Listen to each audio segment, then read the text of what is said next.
চিকিৎসা করাতে কল্যাণী এইমসে বাংলাদেশের ঢাকা সুপ্রিম কোর্টের বিশিষ্ট আইনজীবী রবীন্দ্র ঘোষ এইমসের চিকিৎসা পরিষেবায় তিনি মুগ্ধ। তিনি বলেন, এর আগে ভারতে এসেছিলেন দিল্লি এইমসে চিকিৎসা করাতে, আজ কল্যাণী এইমসে আসলেন। খুব শীঘ্রই বাংলাদেশে ফিরবেন। ফিরেই চিন্ময় কৃষ্ণ দাস প্রভুর হয়ে সওয়াল করবেন ২রা জানুয়ারি। তিনি বলেন, বাংলাদেশের বর্তমান যে পরিস্থিতি তা পূর্বে কখনো ঘটেনি। পরিস্থিতি প্রতিকূল নয়, অনুকূল করার জন্যই তো লড়াই করি।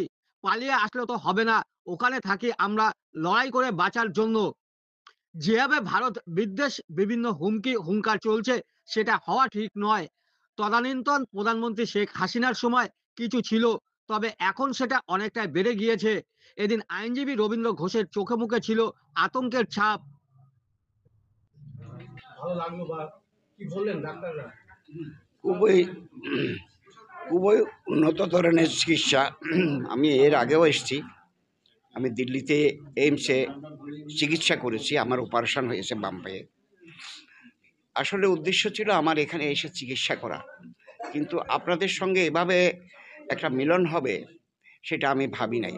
আমার উদ্দেশ্য হলো চিকিৎসা করে আগামী 2 তারিখে চিন্ময় কৃষ্ণ ব্রহ্মচারী ওনার মামলার ডেট পড়েছে, সেই মামলার ডেটে আমি উপস্থিত থাকব। তো আপনার কি কি শারীরিক চিকিৎসা হলো আজকে? আজকে মোটামুটি ভালোই হয়েছে। আমি অর্থোপেডিক ডিপার্টমেন্টে আমারটা দেখাইছি, আর ও চোখ দেখিয়েছে আই ডিপার্টমেন্টে।